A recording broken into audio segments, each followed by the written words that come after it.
Oh, yeah. Correction, Bandage 1-4, route 3-3. Hey, Bushman, Sullivan, copy at White 6. That's a weapon. Yeah. Hotel 26, Crazy Horse 1-8. We'll call for exchange by Charlie Mike Bravo. Speed 37. Copy at White 6, Bushman, 6 Romeo. Fucking break. Hotel 26, Crazy Horse 1-8. Have individuals with weapons. 4 radio. We have Bandage 1-4, route. Yep, he's got a weapon too. Hotel 26, Crazy Horse 1-8. Have fun.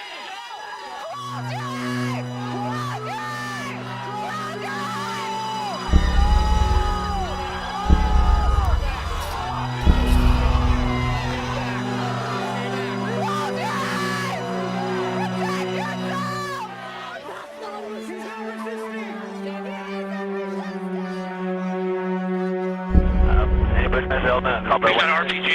Alright, we got a guy with an RPG. Coming to fire. Bushman, Sullivan, copy We at got White an 6. RPG. Alright, we got a guy with an RPG. Coming to fire. Hold on, let's come around. We gotta go from our point of view. Yeah,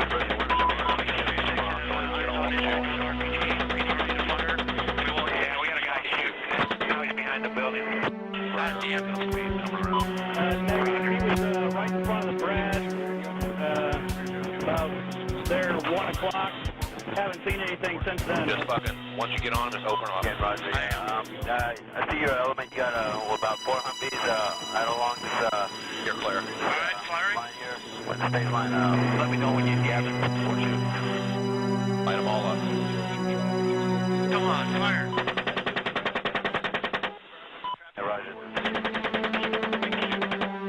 Keep shooting. Keep shooting. He's getting up. If he has a weapon though in his hand. Never in human history have populations suffered the tyranny of despotic governments more than the 20th century. For every time despots take control, their first aim is to disarm their intended victims. The lesson the 20th century teaches is that governments have killed more people than all of the wars combined because the vast mass of people had previously been disarmed. Sometimes it happens overnight. Other times it takes a few decades.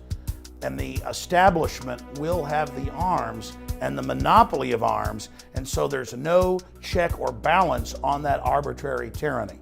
And so all tyrants throughout history, including present history, must make sure that the people they have conquered do not have the physical means of resistance. And quite frankly, if the American colonists had not been well armed, they would never have had their revolution. Since colonial times, Americans have understood this, that a free nation is a function of an armed populace. And the founders reflected these realities in 4 places in the U.S. Constitution, the most famous being the Second Amendment. This amendment states, "A well-regulated militia, being necessary to the security of a free state, the right of the people to keep and bear arms shall not be infringed." When you disarm a population, you leave them open to the worst criminals of all, which are government criminals. There have been more deaths due to the genocide and democide of governments in the 20th century than all the wars put together. Unfortunately, the mainstream media, influenced by anti-constitutional interests, rarely mentions any of this, nor do they ask the obvious question: if the Second Amendment says we're supposed to be a free state, how come we're fast approaching a police state? Everything we see in the Declaration of Independence is decrying the police state and the reasons that the founders stood up against it. How could we have allowed our politicians to establish a Department of Homeland Security when all 50 states already have Departments of Homeland Security provided by the U.S. Constitution itself? The reason why we have Department of Homeland Security, even though we already have the Army, the Navy, the Air Force, and Marine Corps, and federal law enforcement, is because the powers that be fully intend to create their own version of the SS, their own version of the KGB. That is what the DHS is. People don't like to hear this, but if you look through history at the horrible regimes of Stalin, Lenin, Hitler, whoever, they were funded by the law-abiding taxpayers. The Patriot Act and other statutes have opened the door to not only a police state, but a surveillance state, complete with TSA agents at our airports, warrantless searches, wiretapping of our phones, drones in the skies, and assaults to internet-free speech. Patriot Act and other pieces of legislation has made things much worse. There was a problem, we had to deal with it, but they made it completely worse. This whole idea that all we have to do is sacrifice liberties and make government bigger, spend more money. Before 9/11, we were spending $40 billion on security. And now it's over $80 billion they spend on it, and the Department of Homeland Security is expanding and TSA is expanding, so they've done everything completely wrong. The war on terror is really a war against the liberties of the American people. These civil liberty abuses are so frequently suppressed by the media, concerned citizens can only get full spectrum news from non-U.S. outlets. Well, mainstream media are dominated in journalism. The major newspapers, the New York Times, Boston Globe, Washington Post, Baltimore Sun, Chicago Tribune even today, all three major networks, two of the three major cable companies, and I would say most of the Washington press corps. Why did MSNBC, CNN, and even Fox News hardly report the passage of the NDAA, a rogue act which permits indefinite detention of American citizens? The mainstream media in all of the Western world is dominated by people who I would describe as collectivists. They're people who believe that the state should be all-powerful, that the people should serve the state. It's quite different from the American Republic as it was originally conceived, where we believed that the state should serve the people, if the people were in charge, and that the state would be the servant. And people now believe that the state is supreme and the people should serve the state. And if that's the case, then people cannot have the physical means of resisting the state, so they must not have weapons of any kind because they have to be submissive to the state. And so therefore, the media and all of these groups support the concept of disarming the people so they cannot challenge the supreme power of the government. Why does one have to go to RTTV to be informed that the Department of Homeland Security recently purchased 450 million rounds of hollow point ammunition? Ammunition that's illegal in war under the Hague Convention of 1899. Who is this ammunition intended for? And why does the land of the free incarcerate more than any other nation on earth? We have the biggest prison population in the world because it's a privatized prison population that teams up with government to guarantee on record 90% occupancy. And the very same private prison industries in the last 50 years lobby for laws now where a guy in Florida released a few heart-shaped balloons for his girlfriend and has been charged with a felony. That's why I'm against the '68 Gun Control Act, because it's written to deny, quote, criminals guns, but they're making everybody a criminal. So they can get you into the system and then strip your Bill of Rights, your Constitution, your right as an American citizen away from you. The mainstream media fails to adequately report on all of these issues, especially the real purposes of the Second Amendment. Looking around, some would disagree that Thomas Paine's noblest, purest Constitution resulted in a nation that had the power to begin the world over again. For America today is looking more like the old world, a repressive order that colonists sought to escape 520 years ago. They were ruled by tyrants and despots and magistrates of every type. They were told what to think and how to live. Our entire legal process and the laws upon which we were founded recognize the individuality, the uniqueness of mankind as created by God. The United States is unique in all of human history because first, we were 13 colonies that broke away from the greatest empire on earth and established our separate existence as a country through force of arms, and then created the first great democratic republic in world history, which eventually became the greatest nation on earth.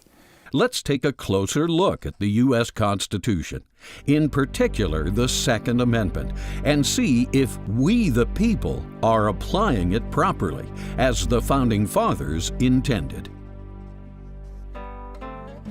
The U.S. Constitution is the supreme law of the land.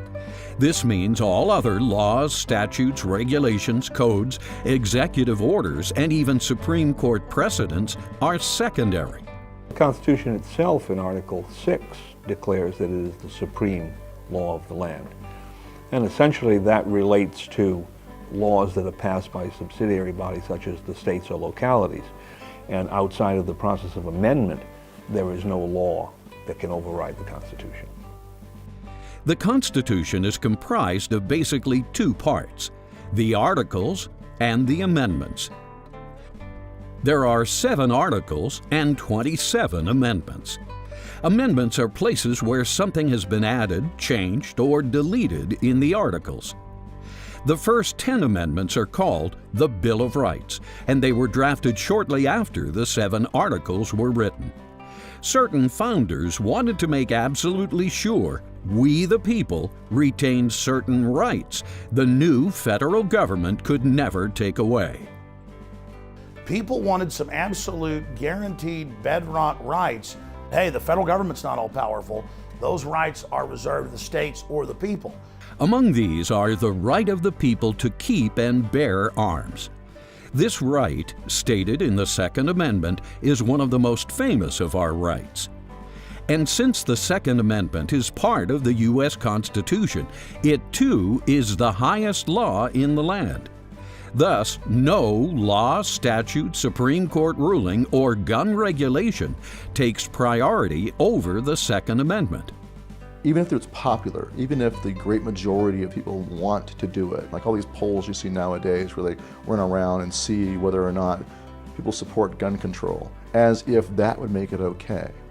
That does not fly in a constitutional republic. People tend to give up their freedom and set aside their rights when they're afraid of a foreign invader, when they're afraid of calamity and chaos inside their own society, crime, for example. That's when they tend to give up their rights.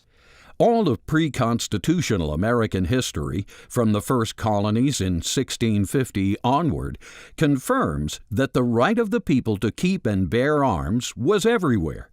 Not only did citizens have the right to keep and bear arms, they had the duty to keep and bear arms.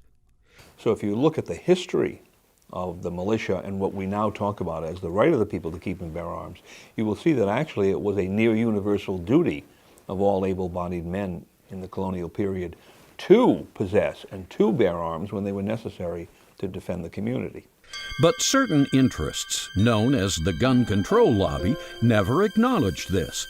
Instead, gun controllers infringe the Second Amendment with all manner of schemes and bogus legal theories.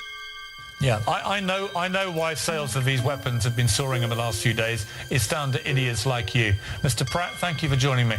There's every form of fraud and quack-filled, quack-driven theory out there to push the idea that disarming the people as a whole, as if there's some guilt-ridden mass of criminals, will transport us to some wondrous utopia when Chicago, New York, and other cities that have essentially banned citizen ownership of guns have crime rates in some cases 10 times that of areas that have high rates of gun ownership. And the ones on the opposite side that have limited gun restrictions have the least crime. The gun controllers have dreamed up every nasty name they can to replace the simple word arms. Terms like assault weapons, gangster weapons, Saturday night specials, and cop killers flood the mainstream media to toxify the Second Amendment. Well, there's an old saying, to kill a dog, you must first call it mad. And it's typical of the propagandist that when he wants to achieve something that we could consider a scurrilous result, he applies some nasty epithet to the victim or the target.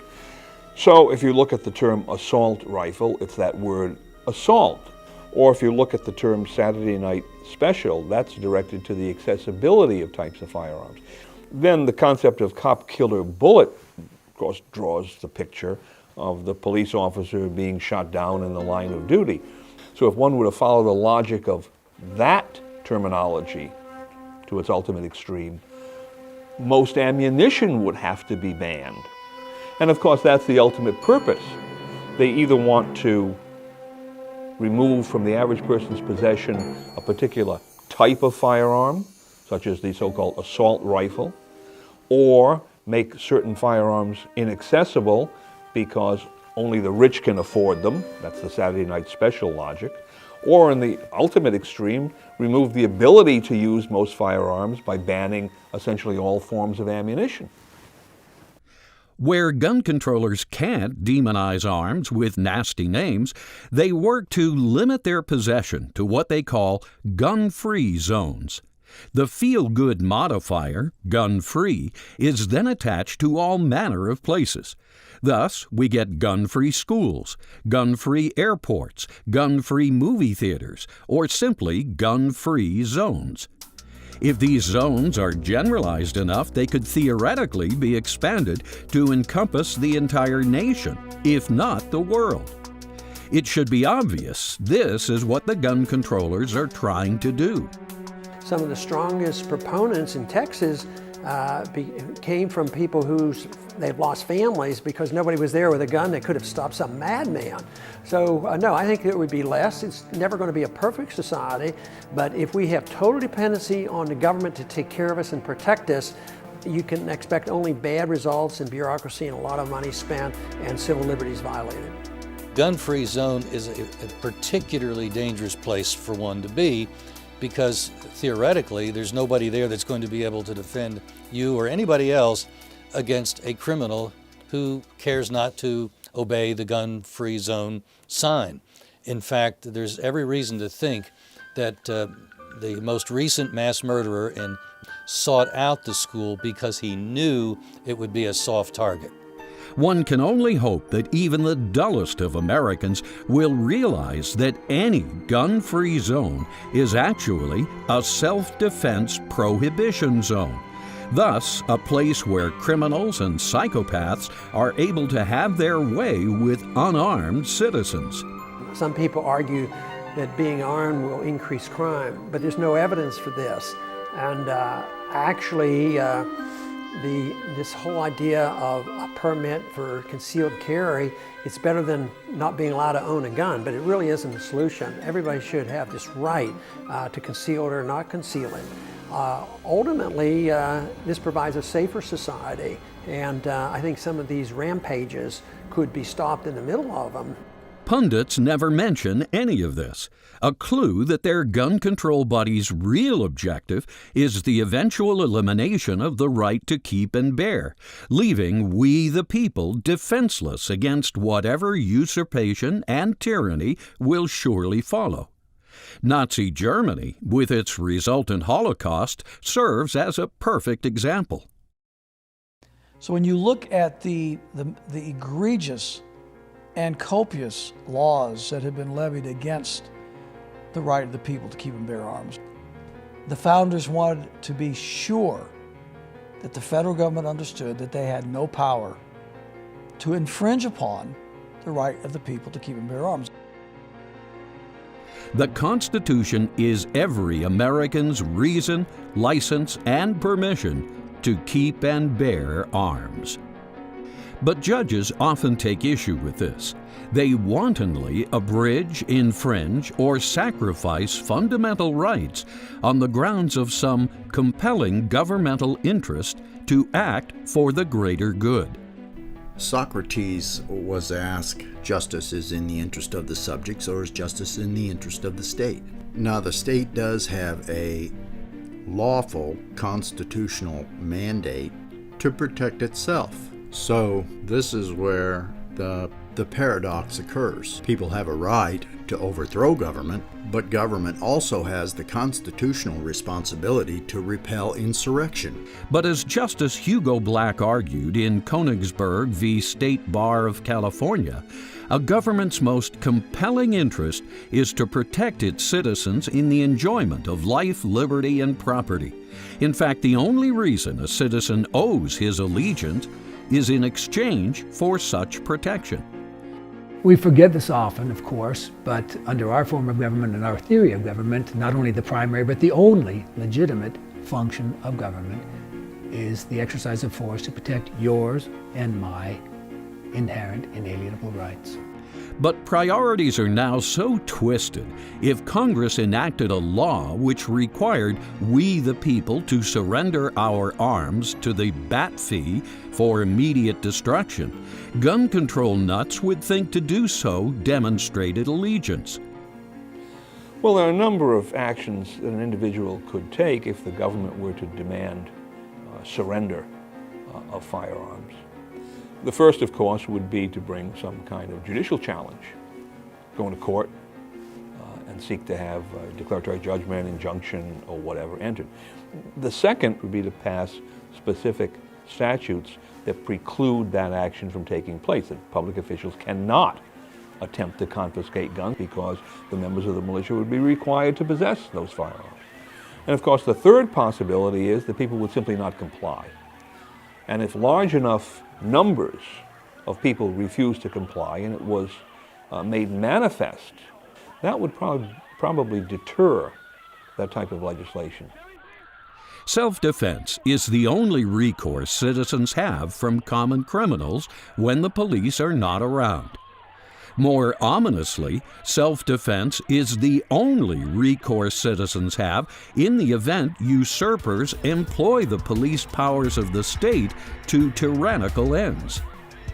Given this, any government that intentionally makes self-defense complicated or impossible puts an end to the citizens' reciprocal obligation of allegiance.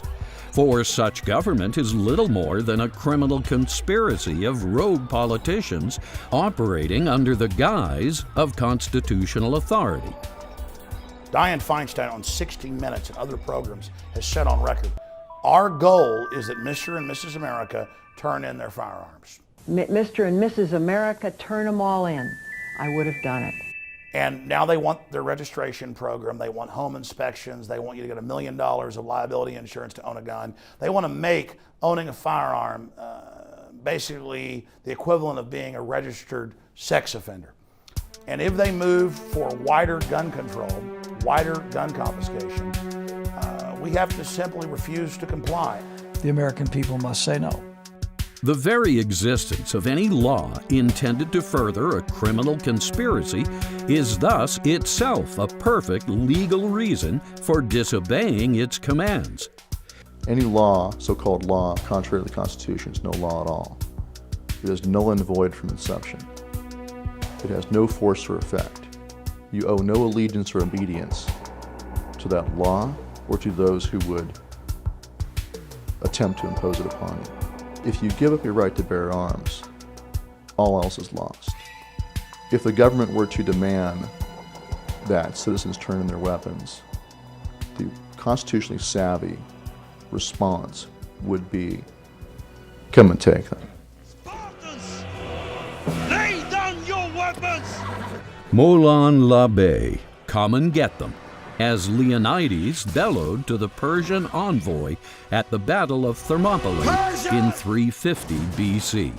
Come and get them! 300 Spartans held back the entire Persian army, which was invading the Greek islands and Greece itself. And apparently, Leonidas told one of his Spartans whom he sent back to go tell the Athenians that we stand here loyal to our cause. And it is one of the great stories of human defiance and one of the most important stories in Western history, because Greece was itself the incubator of Western democracy, and had it been overrun by the Persians and occupied for a long period of time, Many, many things that happened to the West might never have happened. To be sure, patriots should continue to seek relief in the courts, legislatures, and voting booths, if only to prove to the world who are the aggressors. Unfortunately, given the types of judges who now infest the bench, it is likely they will lift not a finger to assist we the people, just as their precursors refused to assist we the people when Franklin D. Roosevelt seized, many say stole, Americans' gold in 1933. What FDR did was, in my judgment, illegal, unconstitutional, and immoral. We are in the condition that we're in today economically because of that decision that was made many years ago to refute sound money principles.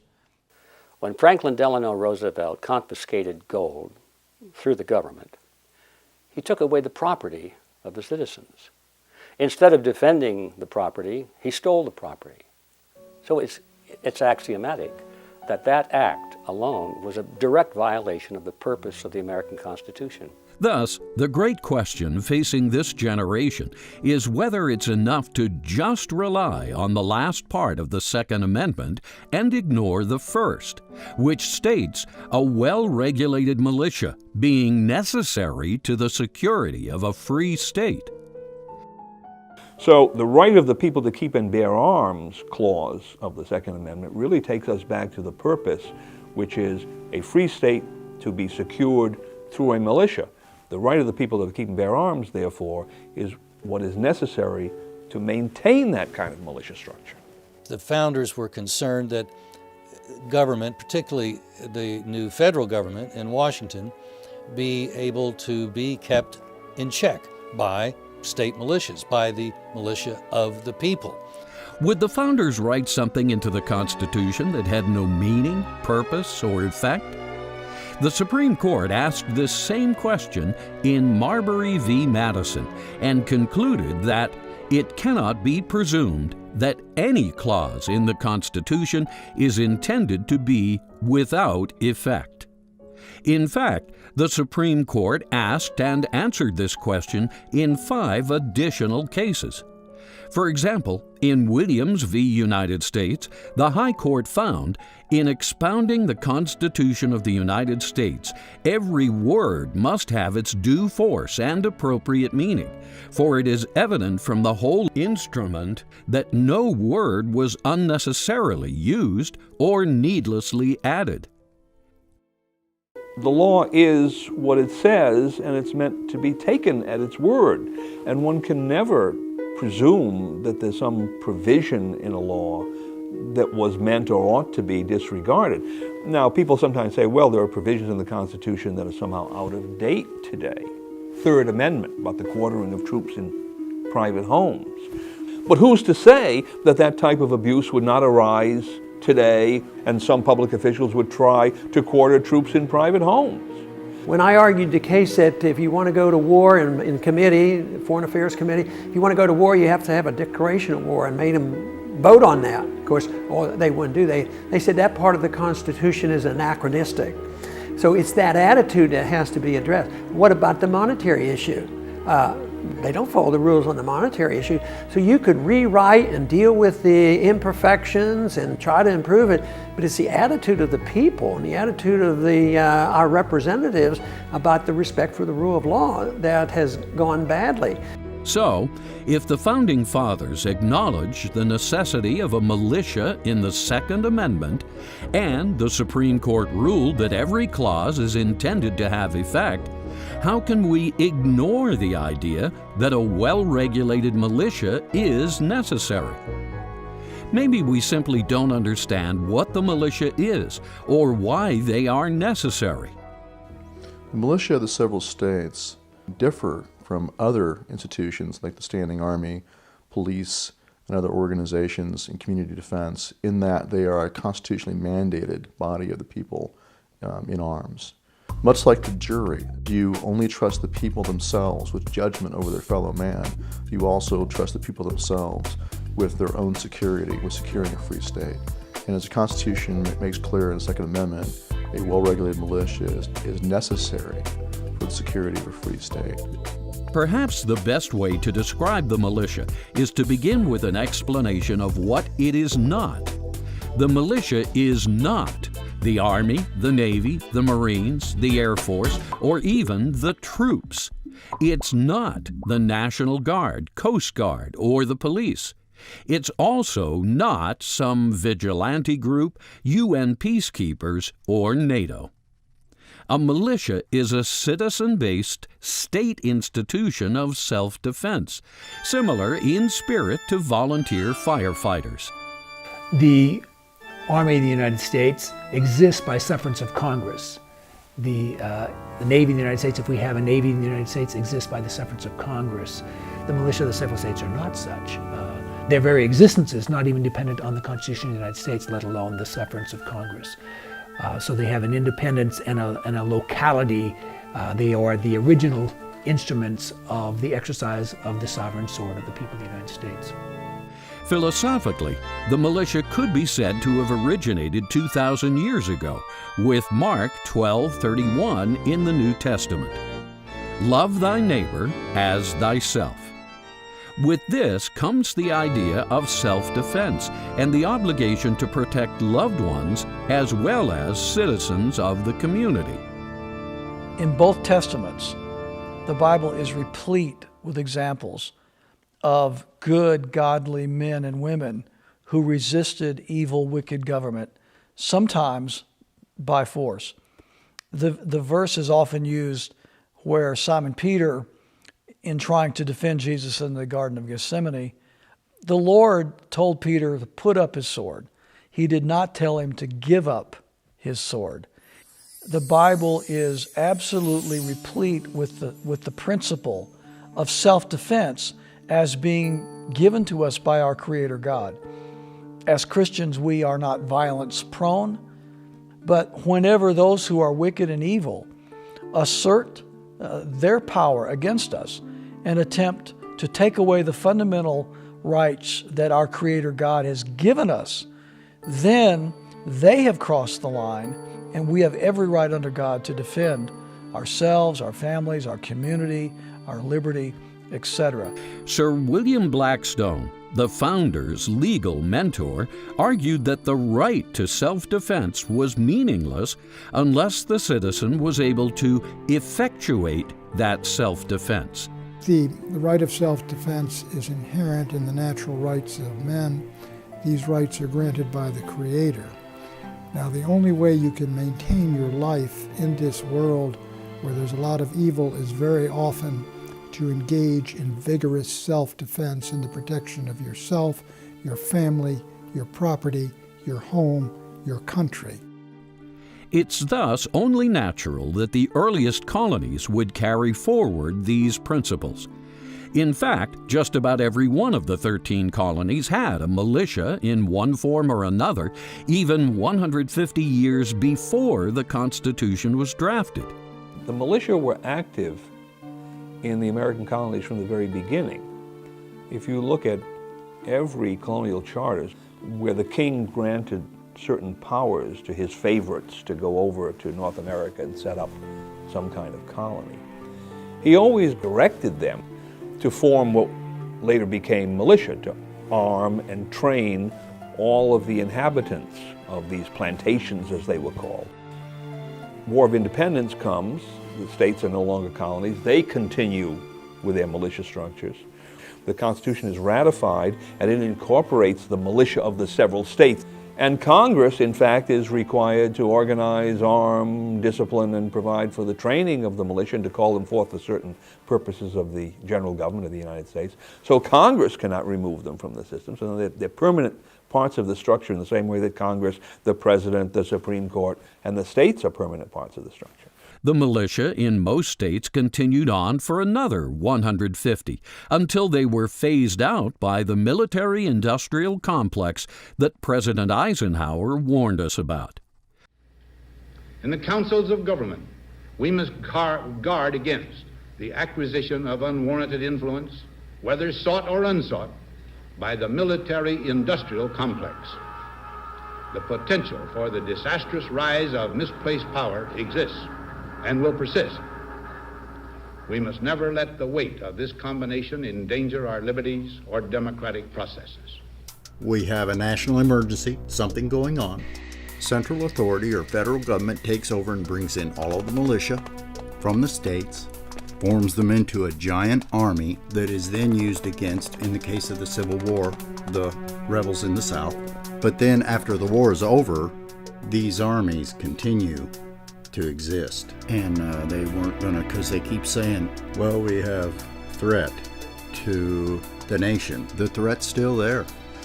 So the threat's bigger than ever. The other problem we've got is the proliferation of nuclear weapons and weapons of mass destruction. So they always keep you on tetherhooks by suggesting that there's always this threat out there to the nation that may not be as bad as government wants you to believe. The framers were very sensitive to the danger of a standing army. They had just fought off the tyranny of the king's standing army.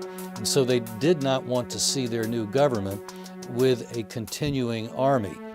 Given this history, it is easy to see that the militia not only predates the states, but predates the United States as well. This is why the Constitution doesn't bother to specifically define the word militia.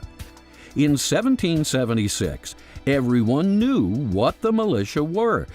Today, most people are convinced the militia is the U.S. government running the state National Guard, and which is not the militia. The militia means that people should have their own weapons and defend themselves, and it's sort of an amplification of, say, local sheriffs with posses defending their local turf. The only thing that's even resembling the militia are sheriffs who understand the Constitution, which puts strong limits on what the federal government can do, and who are using their posses and their deputies to stand between the federal government and the people of their counties.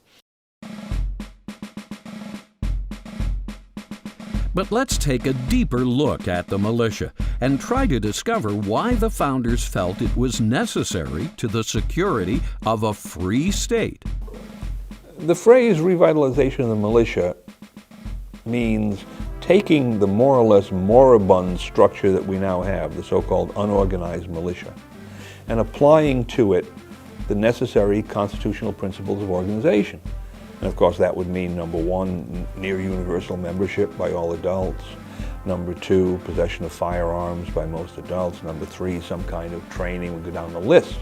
Unfortunately, some wrongly assume that the purpose of revitalizing the militia is to fight new battles of Lexington and Concord. Because most of what the militia would do under contemporary conditions would relate to natural disasters, industrial accidents, food shortages, perhaps economic crisis of some kind. You can run down a whole list. Now, ultimately, if there were a threat to the free state, then the militia would come into play, obviously in a Lexington and Concord type situation. And if they ever did that, we would outnumber the standing army 100 to 1. Thus, the ultimate purpose for revitalizing the militia of the several states is to reassert the people's control over the federal government.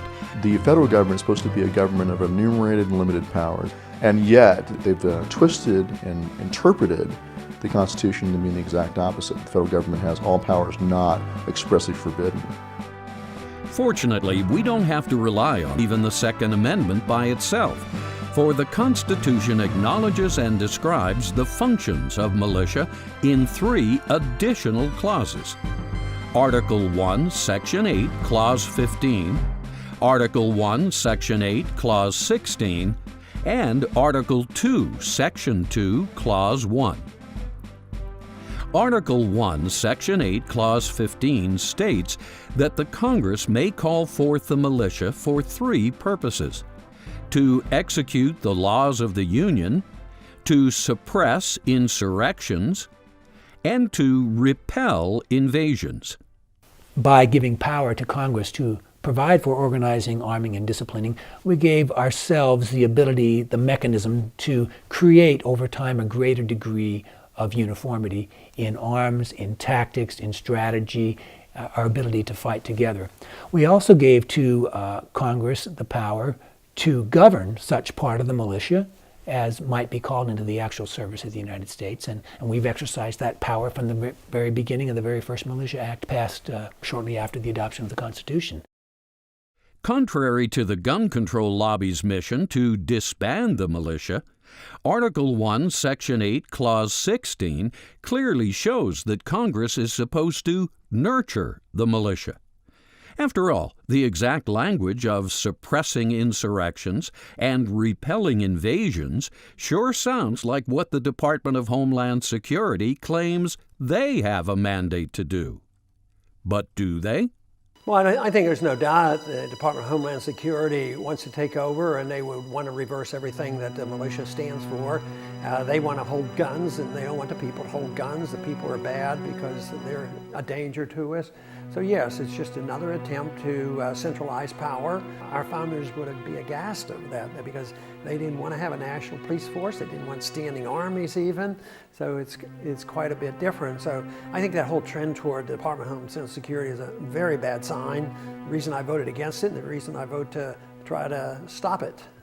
Even though far more people die from car crashes, heart attacks, lightning strikes, and even peanut butter allergies than terrorism, the Department of Homeland Security is attempting to usurp power from the states, rationalized by the so-called War on Terror. 9/11, in my judgment, was not a false flag operation. It was an attack upon this country by Al-Qaeda and utilizing 19 fanatics who drove those planes into those buildings. And I don't believe that another country did that or had any hand in that whatsoever. Whether 9/11 was a staged false flag or not, it really doesn't matter because they've used it to demonize the Bill of Rights, the Constitution, returning veterans, gun owners, conservatives in the fetters. But if you look at 9/11, the official story is a fraud. Clearly there were criminal elements in the government allowing it to happen, knowing that they could radically re-engineer our society into the oppressive state it's becoming. It should be obvious that these usurpers are just using this as an excuse to amass power by promoting fear to a mainstream, media propagandized public. The war on terror is an abstraction. What is terror? Well, it's that which makes people afraid or fearful. But since people have different fear levels, any American is a potential terrorist if they do anything that causes the establishment to become uncomfortable. The U.S. Constitution makes clear that the militia are supposed to guarantee security, not some department patched together by usurpers in Washington, D.C., operating on a global domination plan for what they deceptively call a new American century. In the name of the war on terror, the federal government is passing all kinds of egregious edicts, such as the Patriot Act, Military Commissioners Act, NDAA, and et cetera, which trample the fundamental freedoms of the American people, take away our constitutional liberties, such as the Fourth Amendment. So who is really being terrorized here? The so-called war on terror is really a psychological war against the people of the world, certainly including the American people, and who will then accept any insult to their liberties in the name of defending themselves and providing security. It's as simple as that. And 9/11 was nothing more than an invasion that New York's militia should have repelled. Congress is given the power to call forth the militia to execute the laws of the Union, suppress insurrections, repel invasions, and then is given the power to provide for organizing, arming, and disciplining the militia, and to provide for governing such part of the militia as are called forth in the employment of the United States. And then the states are given the authority to train the militia according to the discipline that's prescribed by Congress, and the exclusive authority to appoint the officers of the militia, other than the president, of course, who's the commander-in-chief. The 3 militia clauses became part of the supreme law of the land, even before the Second Amendment was adopted. The militia are thus intimately baked into the Constitution, and the Second Amendment is just icing on the cake. The 4 most ignored words in the English language: a well-regulated militia. That's found at the beginning of the first half of the Second Amendment. Why is it everyone starts midway through the sentence? The militia are so important, they rank amongst 7, and only 7, institutions the Constitution specifically names and treats as permanent. These institutions, in order of importance, are we the people, the militia, the states, the United States, the Congress, the President, the Supreme Court. The militia are composed of the people themselves, and they exercise the ultimate power of government, the power of the sword. So it's putting the militia at the very highest level because the Constitution does not identify Congress, the President, the Supreme Court, or even the states as necessary to the security of a free state or necessary to the security of anything for that matter. Only the militia are identified as necessary. The militia rank alongside we the people themselves, because the militia are the people. In fact, the people's very sovereignty depends on our control of the power of the sword through our militia. The astute citizen will note that neither the Army, the Navy, nor any department can claim a constitutionally mandated existence. Nor can they exist at all unless Congress specifically acts. The militia, on the other hand, exist whether Congress acts or not.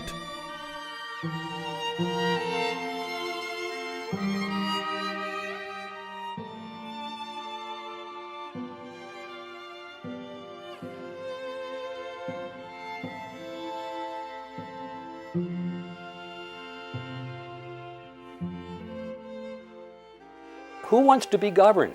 Nobody. But we all want to be protected, don't we? And the purpose of the American Constitution, if you read it very carefully, and the Bill of Rights in particular, is not to govern the people, but to protect.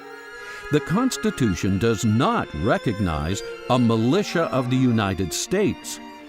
And it's because of this unconstitutional act that Congress passed, Title 10, the militia of the United States. There's no such thing as the militia. It's unconstitutional right on its face. They are state institutions, and prior to the state institutions, they were colonial institutions. This is 300 years of historical as well as statutory history there. The President may only call forth a state militia for the 3 constitutional purposes, and the Governor is under no obligation to accede to such a call if he feels the mission is unconstitutional. Militia deployment is yet another check and balance the founders built into our constitutional system to prevent the federal government from usurping power. The whole idea of the militia was to protect the states against the federal government. It was to be one of the very serious, tangible checks and balances against a federal government that might conceivably grow beyond the limits of what are in primarily Article 1, Section 8 of the Constitution. There are only about 18 things the federal government is supposed to do, and a lot of the rest of what we have going on in Washington simply is not constitutional. Because the Constitution guarantees the permanent existence of the militia as integral elements of the balance of power, the President, the Congress, the Supreme Court, nor any state can disarm them. For disarmed militia are no militia at all. Thus, if Congress, influenced by some gun control lobby, neglects to provide appropriate arming of the militia, as stipulated in Article 1, Section 8, Clause 16, the states must arm their militia anyway and take legal action to thwart any unconstitutional legislation passed under the influence of the gun controllers. It's pretty obvious, I think, by now that the so-called gun control lobby that seeks to disarm Americans really, if you look at who they are, almost all of them have some kind of a direct or indirect financial or political tie to the government itself.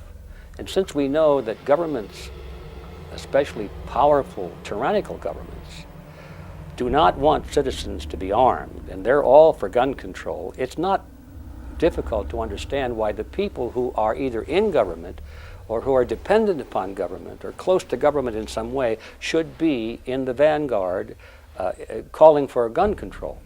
They do not want people to be armed to resist a tyrannical government because they are part of that tyrannical government. Thomas Jefferson said that the one thing that was essential to the maintenance of liberty was that people never lose what he called the spirit of resistance.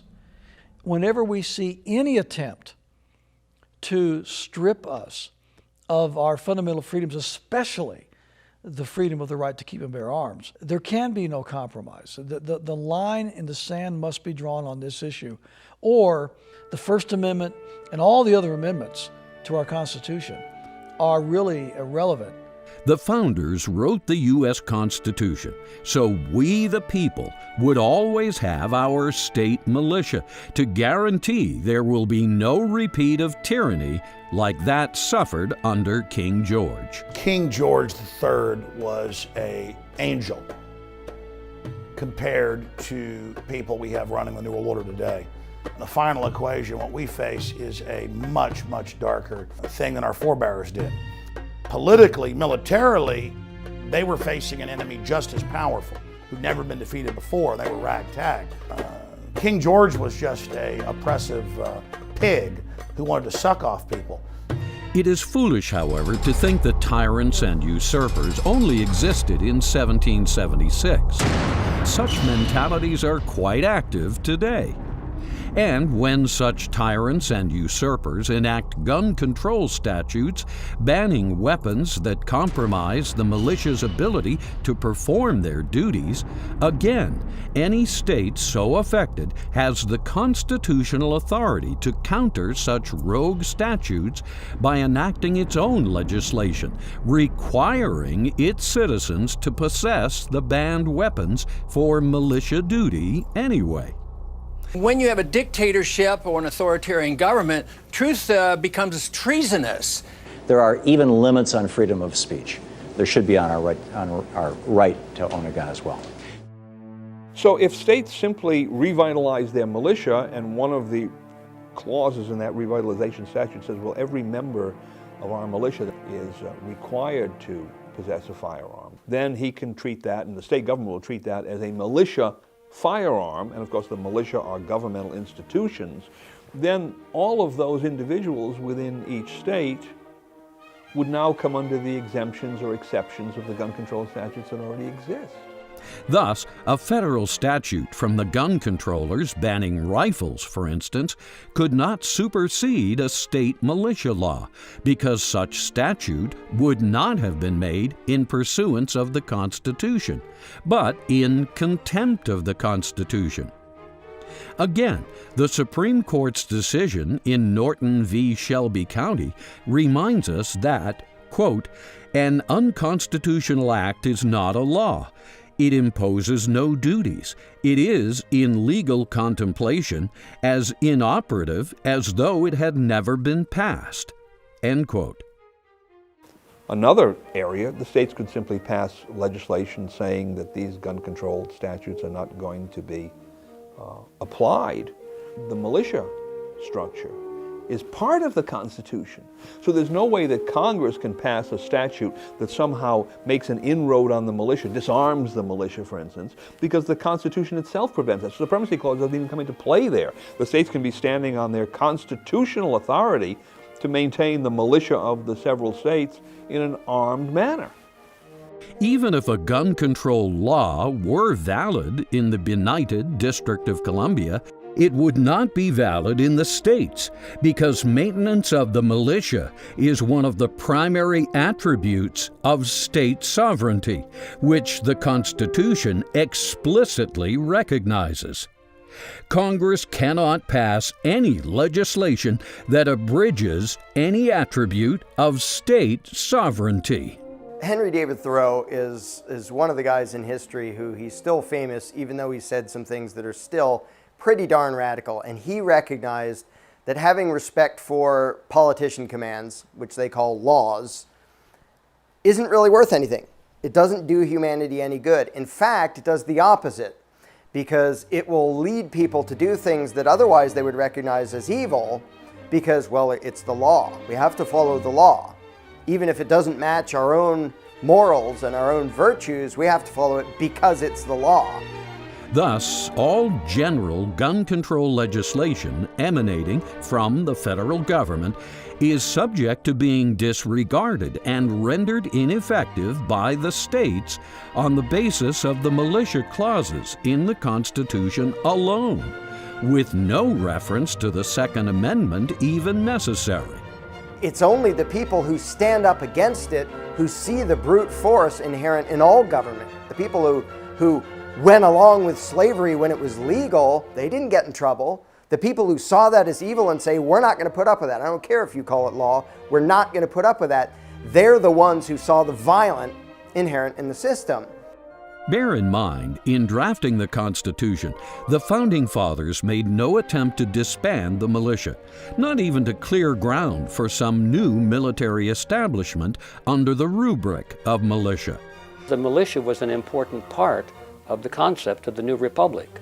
It was their idea that the power, the military power, the power of the sword should retain with the states. After all, the American Union, United States of America, was a union of 13 governments, 13 states. And it was the concept to keep the military power in the hands of those 13 states. The founders understood and respected the militia, and this is precisely why they constitutionalized the militia, so Congress could never compromise it. Thus, when Congress is charged with the responsibility to provide for organizing the militia, this power should be contrasted with its power to raise armies and provide and maintain a navy.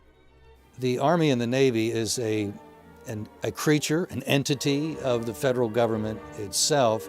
The militia is something that belongs to and is comprised of the people of the several states. And it's not under the authority of Washington. It's under the authority of local leaders and governors of states. The Constitution is clear.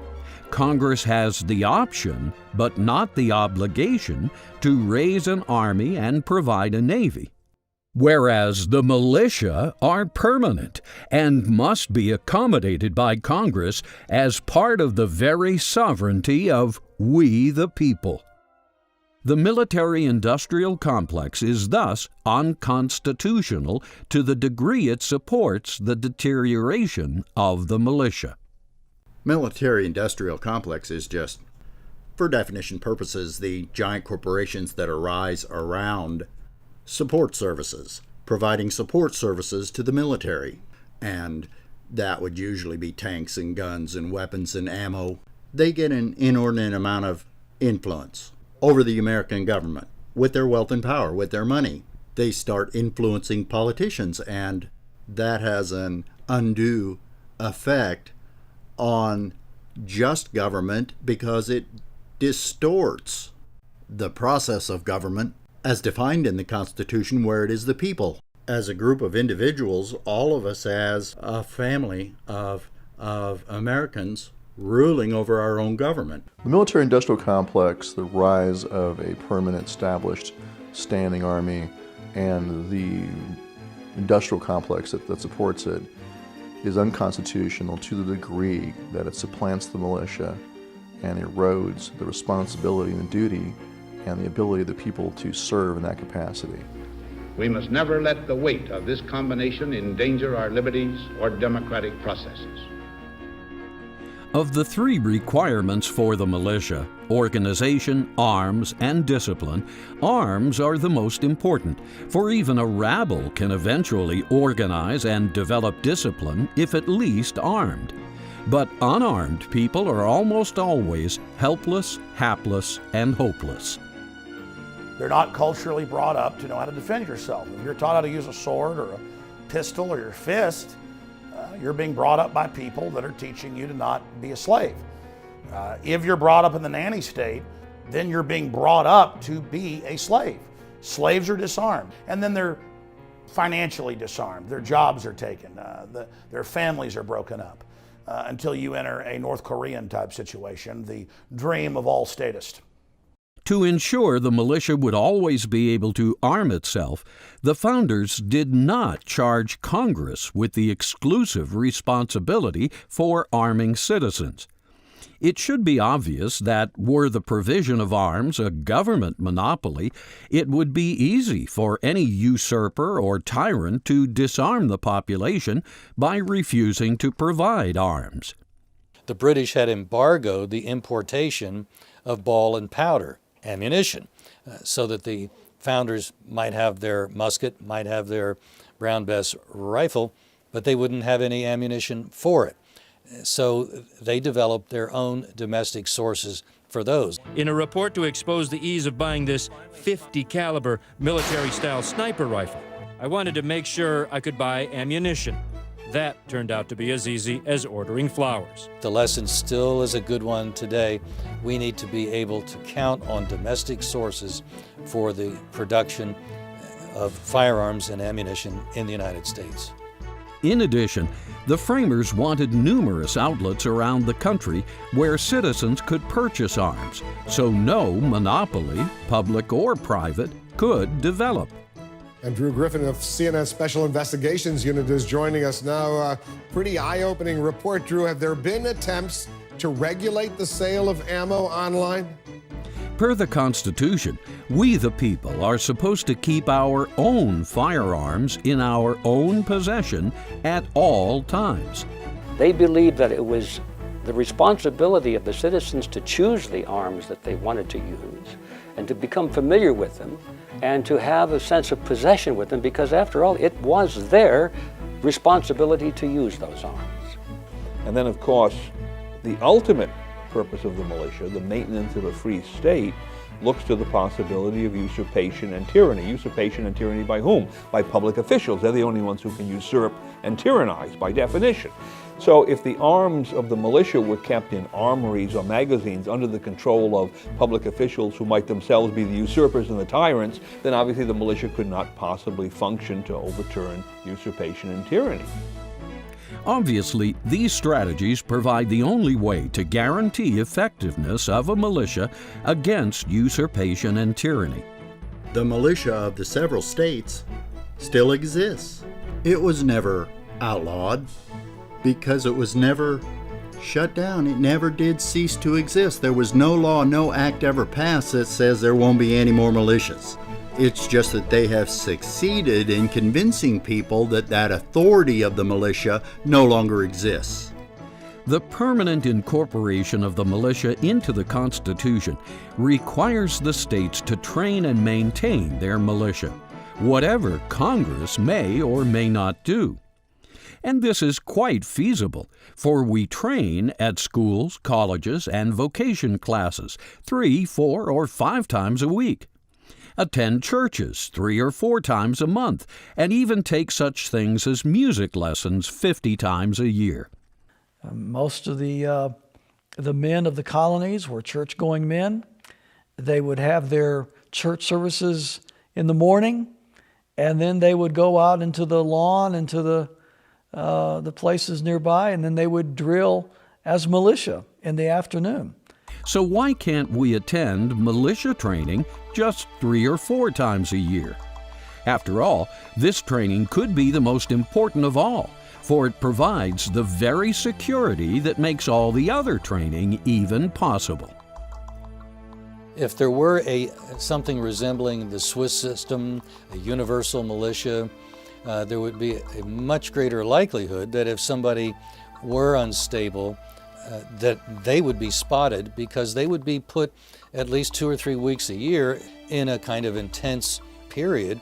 And if they couldn't take those pressures and they reacted in strange ways, they could be called out and dealt with without having the tremendous state system that we now have, which frankly isn't very effective anyway.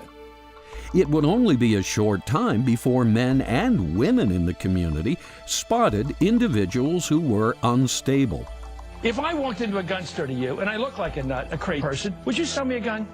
No, and frequently gun dealers experience that. And so if you could call up and find out in a matter Today, we are at the mercy of psychiatrists and police that are rarely on the scene at the right time. It is believed that the guns that they used were all legally purchased at stores and gun shows, and many of the bullets were bought at the Littleton Kmart just down the street. In colonial America, shooting rampages almost never happened because the whole population of free, able-bodied males comprised the militia and was always armed with the latest firearms suitable for military service. Those arms actually include almost any type of arms that you could imagine. Let's look at the reasons that the militia could be called forth pursuant to some directive from Congress. Well, the third one is to repel invasions. What sort of arms might an invader have? Well, they wouldn't be coming with muskets, or they wouldn't be coming with single-shot shotguns, right? They'd be coming with the most modern infantry arms, certainly, that they could obtain, equivalent to what the United States Army or the Marines, for instance, would have. So to perform the function of repelling invasions, the members of the militia should have, unless he's a conscientious objector, he should have something like an AR-15 or maybe an M16 rifle. Suppress insurrections is another one of the 3 purposes for which the militia can be called forth. Well, an insurrection might be a local riot, in which case it would be sufficient to have the type of firearms that the police use, handguns or shotguns, sometimes fully automatic weapons. All of those would be necessary to perform the militia functions, and who would have particular types of arms would depend upon what kind of duty you were performing in the militia. Gun control laws and so-called assault weapon bans intended to prohibit citizens' possession of state-of-the-art arms are thus unconstitutional. Since Congress has the power and duty to provide for calling forth the militia, it would be next to useless to call forth a militia for homeland security were it not properly organized, fully armed, and well-disciplined. The Second Amendment's reference to a well-regulated militia is a reference to a militia that is regularly organized, armed, disciplined, that is properly armed and knows how to use the arms under tactics that is agreed upon, that it can be coordinated with other companies, battalions, regiments, divisions, and even other states, and can fight effectively. Certainly it's the antithesis of what we have today, where for almost 100 years we've been so lazy that we've forgotten all organization and certainly don't exercise it. But again, this is the undisclosed strategy behind the gun controllers' plans of usurpation. Atrophy the militia so we the people can't be effective in providing our own homeland security necessary for a free state. We've all heard the idea that if you put a frog in cold water and gradually heat the pot, the frog will stay in the water and never jump out and allow himself to be boiled to death. Whereas if you drop him into a pan of really hot water, he'll jump out immediately. And I think it's true when you relate this to human nature, that people do get used to incremental increases of tyranny. They get used to greater and greater inconveniences and insults from government until finally they'll just accept the total package. Yes, the gun controllers know exactly what they are doing, and the mainstream media, being part of the gun controllers' arsenal, never allows guests on shows to discuss the real purposes of the Second Amendment. Their long-term mission is to slowly boil the frog, slowly disarm we the people, so that, without noticing, we fall into their hands like ripened fruit, as the cultural Marxist Antonio Gramsci wrote. Antonio Gramsci was an Italian communist who went to the Soviet Union and observed it under Lenin and Stalin and declared that Lenin and Stalin may have full power here and rule here, but they have not won the hearts of the people. The people detest communism. They love Russia. They love their Orthodox religion. And Gramsci went back to Italy, where he was imprisoned by Mussolini, and he wrote that in order to really take over a country and take over the world, communism basically had to remove from the interior of people Christianity, their Christian beliefs, their love of country, all of these things that made people behave as they did, and replace them with a much more totally secularist and Marxist ideology. So, what exactly is the gun control lobby? In a word, it's what's known as the globalists. A globalist propaganda corps here to disarm the American people so that they can have a re-education, hot purge, red terror style takeover of our country. Because they know that if you have a tyrannical government and you're forcing people to do things that they don't want to do, supposedly in the name of society, people aren't going to go along with it and they will rebel. And so it's important to make sure that if they rebel, all they've got is clubs and sticks, while they, the military of the governments of the world, have got all the powerful weapons. These are your gun controllers, and they vehemently oppose the Second Amendment, especially the militia. This is why you never, ever hear the word militia uttered on their corporate or government-sponsored networks, except in a disparaging way. You're an unbelievably stupid man, aren't you? You would rather have people be victims of a crime than be able to defend themselves. It's incomprehensible. The mainstream media is fundamentally on the side of supporting any and all gun control measures, no matter how basically extreme.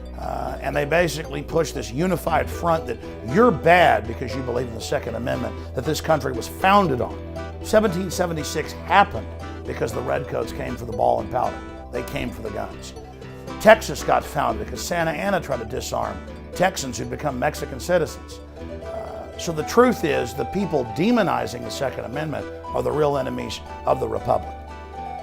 If the communist leader, Mao Zedong, is correct that political power grows out of the barrel of a gun, the gun controllers are an elite that is applying Mao's principle to wrest political power from we the people, here in the U.S. and the rest of the world. Their goal is to consolidate all arms and weapons under their sole authority by invalidating and destroying the right of the people to consolidate arms and weapons under their authority. True globalists would like to see basically national governments and countries yield more and more power to transnational and global institutions. Their model for the world is the European Union, where the European countries yield up portions of their sovereignty to transnational institutions like the European Commission, and these transnational institutions are able to impose their agendas on individual countries. So I think this is the overall objective of the globalists, and of course, in order to achieve that and to prevent a global government from being overthrown would require the disarmament of the citizens of individual countries. This small but powerful international group is comprised of members of the Council on Foreign Relations, the Bilderbergers, pundits in the New York mainstream media, liberal celebrities employed by the Hollywood-based MPAA studio distributors, corporate fascists in multinationals, bankers in the Federal Reserve System, IMF and BIS executives, neocons who have co-opted the GOP, United Nations supporters, Marxists infiltrating America's cultural institutions, and the U.S. military-industrial complex that serves the UN's global standing army, NATO. The mood of this city is entirely behind the idea of globalization, the effect of which has been basically to deindustrialize a significant slice of America. We lost 6 million manufacturing jobs during the decade from 2000 to 2010 and 55,000 factories. If you want to know why the real wages of working Americans have not gone up in real terms since the 1970s, globalization is the reason. This is what a globalist does, consciously or unconsciously, directly and indirectly, in order to facilitate their one-world government, often called the New World Order. George H.W. Bush, President George H.W. Bush, used the term at the United Nations in 1991, and he used it basically to describe a world in which the United States and Great Britain and the Western nations would take the lead in basically establishing a world order after the Cold War was over. But that is different than some ideas of the New World Order, say of Immanuel Kant and others whose idea is of global governance and a global government. Now, it's not just any kind of a world government. If it were the kind of a world government that was based on the principles of individualism and freedom and respect for human rights and all the things that our original Constitution guaranteed to the American people, I think it'd be a wonderful thing. But that's not the kind of world government they're building in New York at the United Nations. The big mega banks have said they want a planetary world bank that you pay carbon taxes to. And it's the big banks that are lobbying and funding Bloomberg and others to take our guns. In fact, many foreign banks. And so the world government's in our face, but the Southern Poverty Law Center comes out and says it doesn't exist, and you're a terrorist if you're a gun owner and believe in it. There are many, many people who believe in global governance, and there are the basic rudimentary institutions of global government. The UN, the World Trade Organization, the International Criminal Court, the European Union is sort of a model of global government.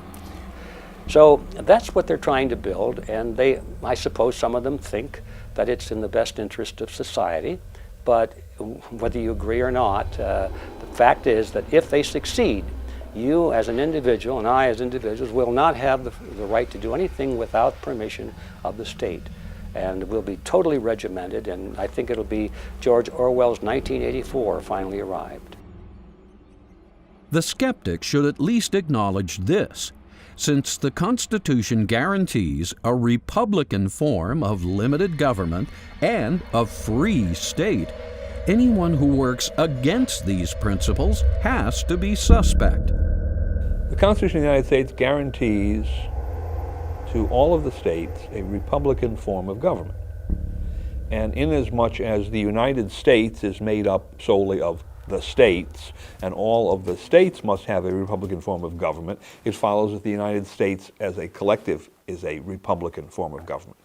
And the one thing that is outstanding in every one of them was every one of them had a militia, a state militia, formed and operated on essentially the exact same principles. So important is the militia to our constitutional principles, its role parallels the preamble to the Constitution itself. The first purpose of the militia is to execute the laws of the Union, which is to establish justice. The second purpose of the militia is to suppress insurrections, which is to ensure domestic tranquility. And the third purpose of the militia is to repel invasions, which serves to provide for the common defense. Thus, the Founding Fathers saw that the militia would provide the primary forces to serve the preamble's purposes. When you look at the elements of that preamble, promoting the general welfare, the blessings of liberty, etc., can only be ensured by an armed society. There is no common defense without an armed society. There is no domestic tranquility without an armed society. It always comes down to the right of the people to keep and bear arms.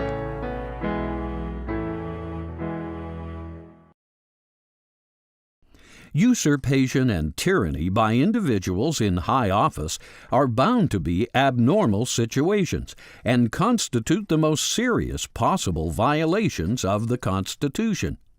Now, it does raise a question, what do you do, though, when Congress is full of oath breakers and the presidency is dominated by an oath breaker and the courts are oath breakers? Then what do you do? Who then executes and enforces the Constitution? I don't think Congress is going to call forth the militia or the president to enforce the Constitution against himself. But in the final recourse, in defense of our rights, in defense of using the tool of nullification, I think it would be the purpose of the militia would also that they could support and defend the Constitution even against Congress or the President. The Congress or the President oversteps their bounds. The Constitution delegates to Congress the power to provide for calling forth the militia for three purposes, one of which is to execute the laws of the Union. The Constitution is one of the laws of the Union. According to its own explicit terms, it is the supreme law of the Union. Therefore, under appropriate circumstances, the militia could be called forth to execute the Constitution. Because the militia may be called forth to execute the laws of the Union, and because the Constitution is the supreme law of the Union, the militia may be called forth to execute the Constitution itself. If Congress or the President were to call forth the militia for an unconstitutional reason, to enforce an unconstitutional law, the governor of the state has no duty to send his men. That's the great safety valve of having the militia be the body that is there to execute the Union. A standing army, a professional warrior class that's under the perpetual command of the Commander-in-Chief, the President, is much more likely to go along. The Constitution must fully empower the state militia to suppress such rogue individuals, and, in the extreme, even justify the militia calling themselves forth, as they did at Lexington and Concord in 1775. The militia must always be in a position, when faced with usurpers or tyrants or other kinds of rogue public officials, to assert a superior authority, because if their authority is not superior, if the usurpers, tyrants, and rogues can claim superior authority, then they will be successful in their usurpation, tyranny, or other illegal activity. And the militia will not, in fact, be capable of executing the laws of the Union, which is their constitutional responsibility. They will not be capable of maintaining the security of a free state. The Constitution is a document to restrain the government. And if you don't obey the Constitution, then you don't restrain government, you expand government. If you look at what's happened in the last 100 years, I mean, whether it's foreign policy, attack on civil liberties, or economic policy, it's government intervention, constantly growing, and Republicans or Democrats. It's always more instead of less, and I think basically that it's because they don't follow their oath of office. You know, we tell our kids, obey the rules, then they find out, well, the government doesn't obey the rules, and then they get confused, so they like to hear, at least some people do believe that we ought to obey the rules and take the oath of office seriously. It is important to realize that true homeland security, the purposes for which the Constitution says the militia may be called forth, does not mean the security of mere individuals who happen to temporarily hold public office. And it does not mean the security of the wealthy, well-connected, or unscrupulous special interest groups that feather their nests at the expense of common citizens, while rigging elections, prostituting public office, looting the national treasury, and dispatching America's youth to undeclared wars. All public officials in the United States are required to take an oath or make an affirmation to support the Constitution. So if an individual is usurping authority, he's attempting to exercise a power that is outside of the area in which he can constitutionally operate, and therefore he's violating his oath or affirmation. And similarly for tyranny, because the Constitution doesn't provide any powers that allow people to exercise tyranny over anyone. But the real usurper is one who understands that what he's doing is not within his authority, and of course the real tyrant is trying to overthrow the entire legal system. Homeland security means the security of a republican form of government and a free state. A free state composed of we the people, administered for the benefit of we the people, and guaranteed by we the people with their own arms in their own hands.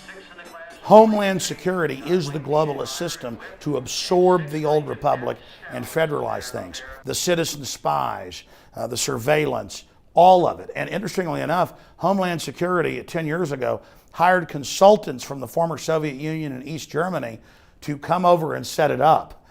So it is totally alien to America, and it's the opposite of our republic's security.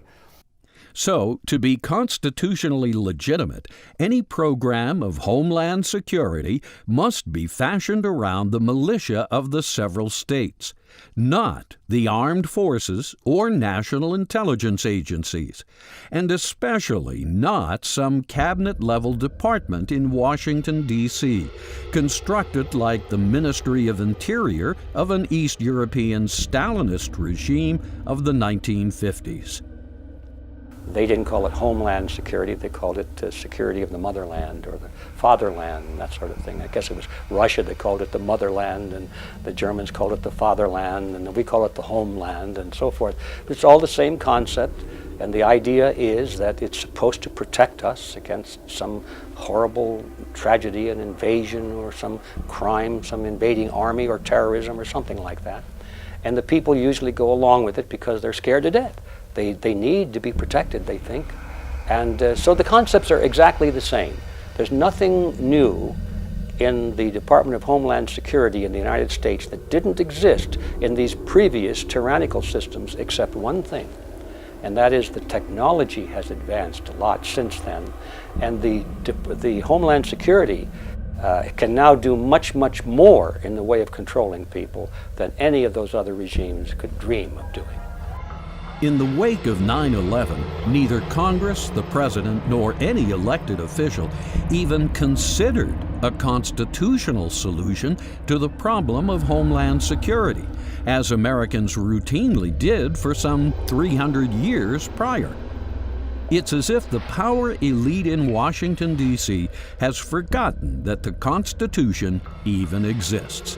Well, the power elite in Washington, the Constitution is a thorn in their side, and once the government gets to the point where it starts taking more authority than it has a legitimate right to claim, that's when the people are correct in objecting to it. The militia recognized by the Constitution are always subject to governmental approval, supervision, and command. Thus, no matter how patriotically motivated, mere groups of men equipped with firearms do not comprise a constitutional militia. But there is still a tradition among Americans that individual citizens have a right to keep and bear arms to protect their own homes, their property, their family, and their lives, and that right has been upheld by the United States Supreme Court, most recently in the Heller decision of 2007. But I think I'd caution people about the definition of patriotism. You know, I think there's been some gross distortions on that, because right now I'm accused of being unpatriotic, you know, because I don't want to fight a war that's not declared. I want to bring the troops home, and I want to obey the Constitution, and they call me un-American, unpatriotic. Yet I think the important thing, whether it's defending the militia or whatever, a patriotic person defends the people and the principles of a country. Typically, all able-bodied men and women from 16 to 55 years of age are subject to enrollment in the militia of their respective states. Unless he or she is a conscientious objector, each is required to possess one or more firearms, along with a supply of ammunition and accoutrements. it's not just a right, it's also a duty that you need to fulfill, just like you have a duty to serve on a jury if you're called.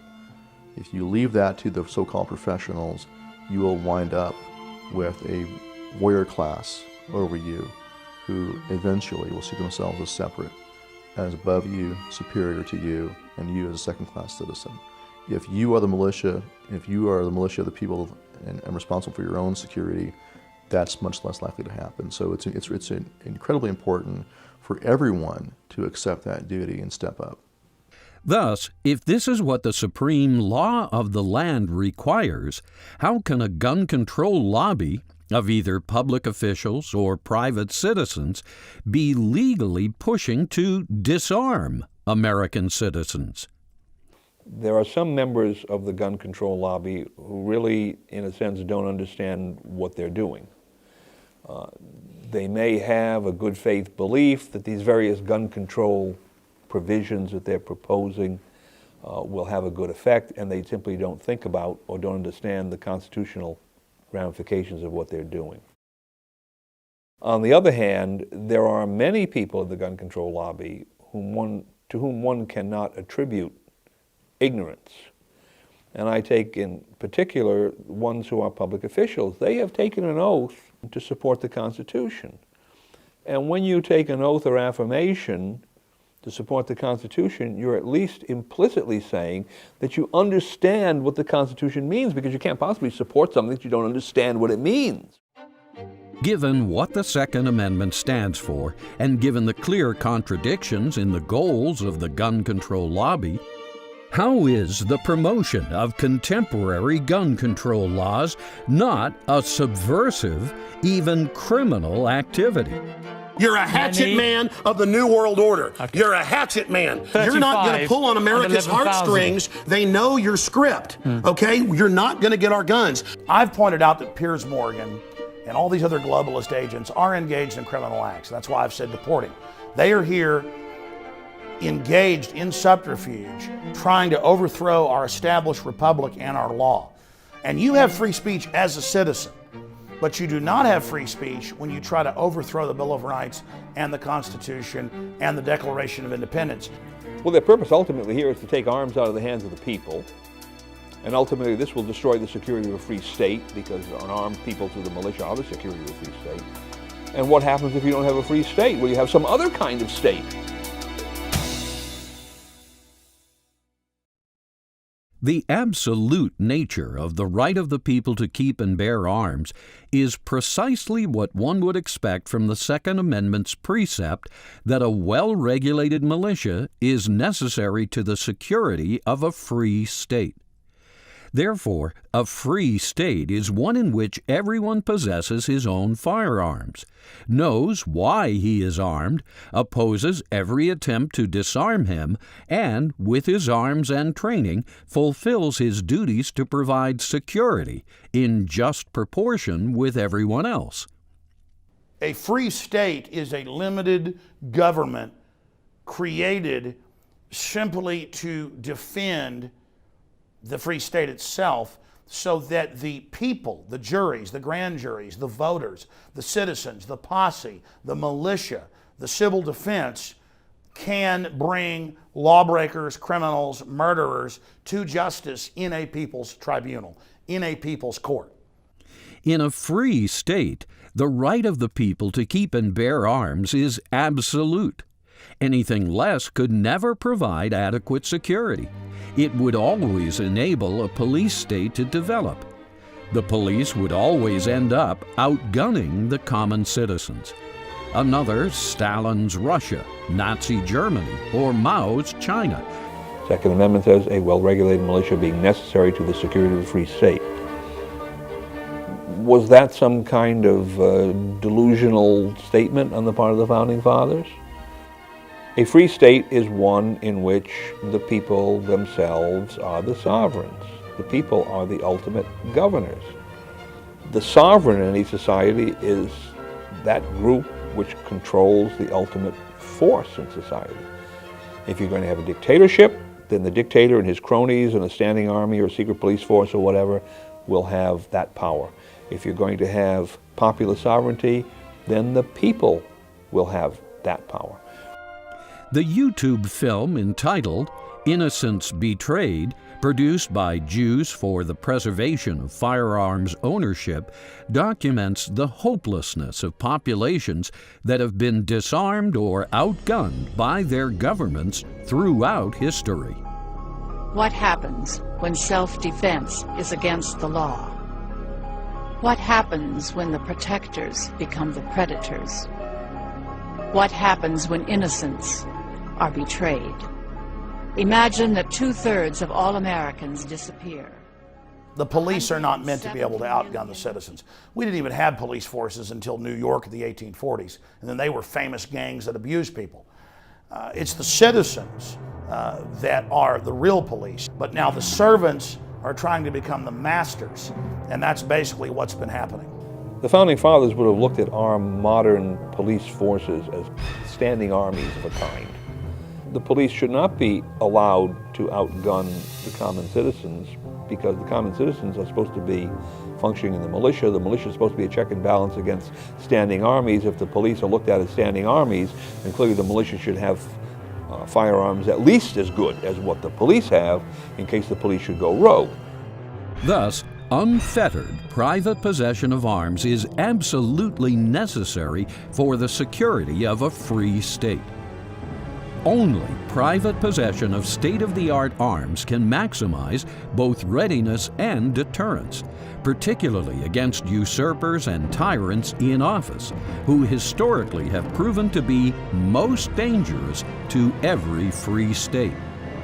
So naturally, you can understand why these politicians that are reaching for more and more and more power might get a little nervous about a large population that's armed. It makes sense. But other than that, I cannot think of anybody in their right mind who want to take away the right to have and bear arms to protect yourself against tyranny. The right of the people to keep and bear arms thus encompasses the freedom to carry arms, whether open or concealed.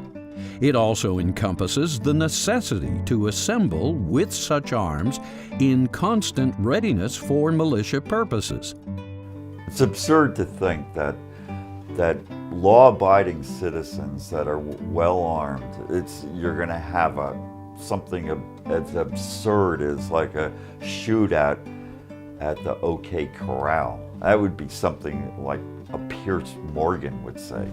Quite possibly they could have taken this guy out and saved people's lives. Or you could have had the gunfight at the OK Corral in there and lost even more lives, couldn't you? Let's take a break. What roll of the dice would you like? You'd prefer to be unarmed? How many people here think I make crackpot points? Yeah. One. How many think I make sensible points? You're in a minority, my good friend. Schools, college campuses, movie theaters, airports, and yes, even jets cannot be so-called gun-free zones. Private businesses may choose not to allow firearms, but as far as public places, there shouldn't be. I know in New Hampshire, you can bring an open carry firearm into the state assembly. We have the President of the United States has armed bodyguards all the time. If the presence of arms is so dangerous, then he should lead by example and dismiss his Secret Service officers or take away their guns and tell them that the White House is now a gun-free zone. The awareness on the part of potential criminals, terrorists, usurpers, and tyrants that untold numbers of citizens are, or could be, carrying firearms in public and private places deters antisocial behavior at the microcosmic level and the macrocosmic level. If you had armed citizens at Columbine High or armed citizens in Aurora, a lot of people who are dead and a lot of people who were wounded would not be wounded today and would not be dead today because a citizen with a concealed carry could have stopped this individual or might have stopped this individuals before they carried out their atrocities. Under the Constitution and Bill of Rights, you can have a gun anywhere you want. So they start curtailing it in one place, then they curtail it and then ban it everywhere else. So the only place you can curtail firearms is on private property. But then if you operate a mall or something as a commons and then advertise it as a gun-free zone, you only invite the killers. Had the gun control lobby in Colorado not disarmed their citizens in gun-free zones, the twin massacres at Columbine High School and the midnight movie screening of Batman would have been unlikely. Had the gun control lobby in Nazi Germany not disarmed its citizens, the Holocaust would also have been unlikely. Free states is the backbone of not just the Second Amendment, but all of the other fundamental tenets of freedom. The states and the recognition of the power and authority that states have is the greatest hindrance and obstacle to the accruing of power in one central government. A well-regulated militia is necessary to the security of a free state. In its absence, such a state cannot survive. And this is exactly what the gun control lobby wants: the termination of the free state. Every tyrant or would-be tyrant loves to accrue power to one central government. To this end, they are active and strategically located not only among the intelligentsia, major media, and educational establishment, but most ominously in the law profession culture. But the propagandistic and political power these people wield is not overwhelming. The gun control lobby would have nothing if they didn't have the media and a bunch of politicians. The Second Amendment is bullshit. Why doesn't anyone go at the core of it? Wait a minute, Bill. Oh, really? David Stockman? Well, the gun control lobby is mainly talking heads on the evening news and politicians like Senators Feinstein and Schumer. Just as they have been defeated in the past, the partisans of radical gun control can be defeated in the future. We've had enough of the development of highly militarized kinds of weapons. It's not in order. So I think eternal vigilance is the price of liberty, and I think that is what people who believe in the Second Amendment are going to have to maintain. Ultimately, effective exercise of the militia powers can provide the skills Americans need to not only provide homeland security against terrorism, but advance the right to keep and bear arms. We had those rights long before this country was even formed as humans. Every able-bodied man in Switzerland, and I think many of the women as well, are part of the official military of Switzerland. And if you look at Switzerland, you'll find one of the lowest crime rates in the world. Is this an accident? Is this a coincidence? No, this is just the result of common sense. In 1776, Thomas Paine observed a unique opportunity facing his fellow colonists. They were not only living on a vast new continent replete with seemingly endless resources, but a continent that had no entrenched government. He was a brilliant philosopher, and his book, Common Sense, probably did more to educate, inspire, and inform than maybe any other writings that were written at the time. By declaring independence from the Old World, the colonists could start over.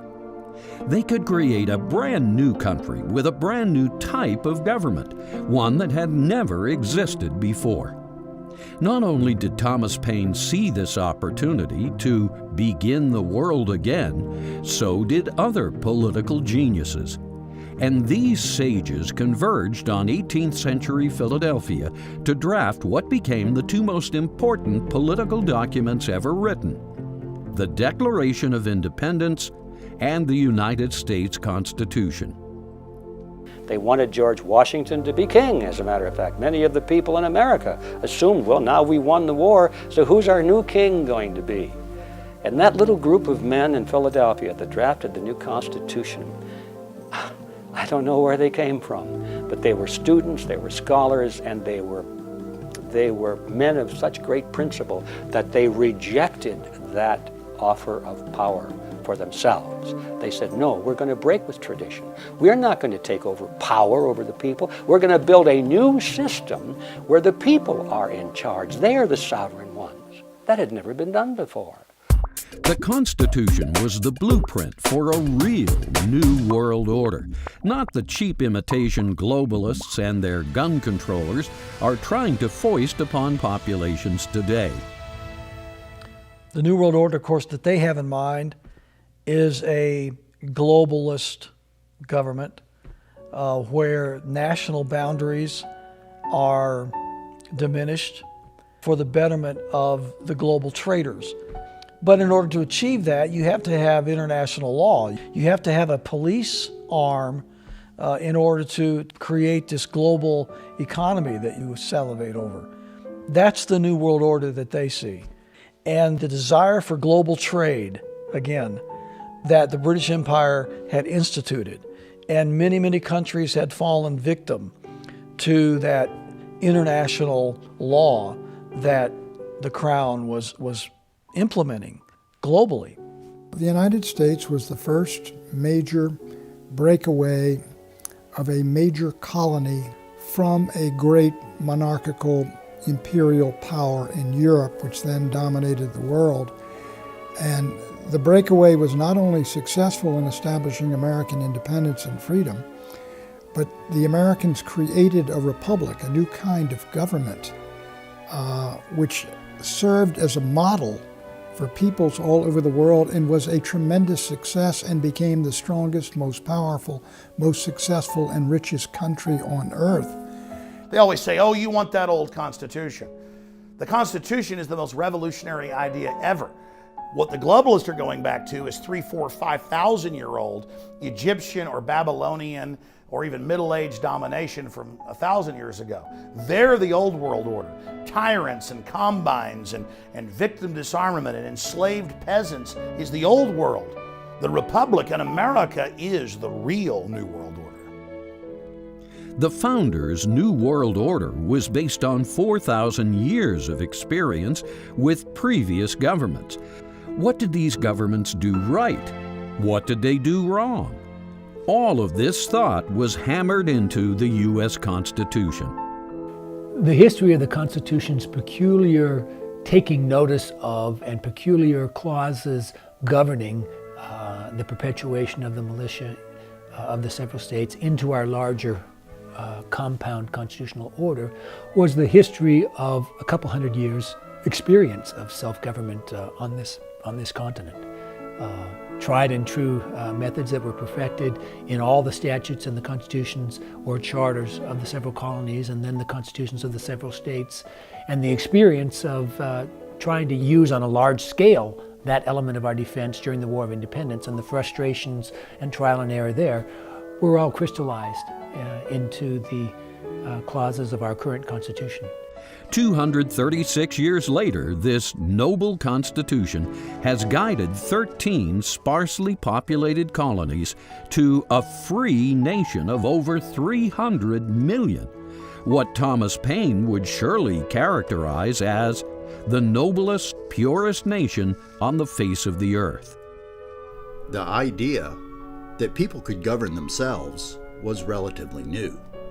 In the 1600s, late 1600s, early 1700s, this was really coming out of the ideas of John Locke, Rousseau. But the debate goes back to the Republic, the debate between Plato and Aristotle. Wherein does justice lie then, Socrates? Some say it lies in the interest of the state, and some say it's in the interest of the subjects. As a self-governing republic, we the people have inherited something unique, if we can keep it. And the "if we could keep it" is a reference to whether or not we understand what it means to have a limited government, a constitutional republic. A republic being a government that has to operate under laws that can't be changed by even a majority vote, can only be changed by supermajorities going through a very lengthy and difficult process. As long as we keep the government to living within those means, we will have kept our freedom. Sure, this nation has problems, but nothing that can't be solved by a proper application of the Constitution. All of it. You know, a lot of people think I might be pessimistic because we have so many problems up here and they're so overwhelming and they're not making any progress. The truth is I'm pretty optimistic. I'm optimistic for a couple reasons. One is I visit the campuses and I know a lot of people have come out age 14 up to 30, and they seem to be very, very interested in this message of liberty, and they realize that we're at a turning point. Things are changing.